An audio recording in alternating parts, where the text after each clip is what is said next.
6 ವರ್ಷ ಸೇವೆಯನ್ನು ಸಲ್ಲಿಸಿದ್ದೇನೆ. ಅಲ್ಲಿ ಆದಂಥ ಅನುಭವಗಳು ನಮಗೆ ಹೇಳ್ಕೊಳ್ಳುವಂಥ ದೂರುಗಳನ್ನು ಒಂದು ಕವಿತೆ ಮೂಲಕ ತಿಳಿತೀನಿ ಅಷ್ಟೇ. ನನ್ನ ಕವಿತೆಯ ಶೀರ್ಷಿಕೆ ಅತ್ತೆಯ ದೂರು. ಗೌರಮ್ಮನ ಹಾಗೆ ಹೊಸಲು ದಾಟಿ ಬಂದಳು, ಮಾರಮ್ಮನ ಹಾಗೆ ಕೆದರಿ ಈಗ ನಿಂತಳು. ನನ್ನ ಮಗನ ಮೋಡಿ ಮಾಡಿ ಬುಟ್ಟಿಗೆ ಹಾಕಿಕೊಂಡಳು, ಕೊನೆಗೂ ನಮ್ಮನ್ನು ಮೂಲೆಗೆ ಜಾಡಿಸಿಯೇ ಬಿಟ್ಟಳು.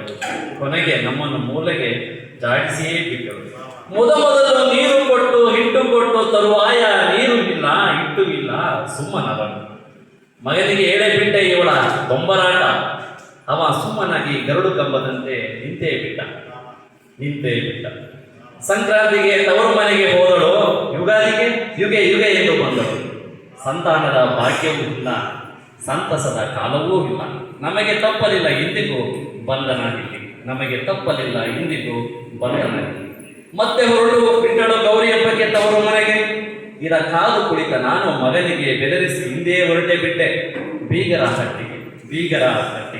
ಏನಪ್ಪ ಬೀಗ, ಏನವ ಬೀಗುತ್ತಿ, ನಿನ್ನ ಮಗಳ ವರ್ತನೆಯ ಸರಿಯೇ? ಹಿರಿಯರ ಕಂಡರೆ ಗೌರವವಿಲ್ಲ, ಬಂಧು ಬಳಗವ ನೋಡಲೇ ಇಲ್ಲ ಎಂದು ಇದು ನ್ಯಾಯವೇ ಎಂದು ಕೇಳಿಬಿಟ್ಟೆ. ಅದಕ್ಕೆ ಬೀಗ ಹೇಳಿದನು, ನನ್ನ ಮಗಳಿಗೆ ನೀನು ಕೊಟ್ಟ ಕಷ್ಟ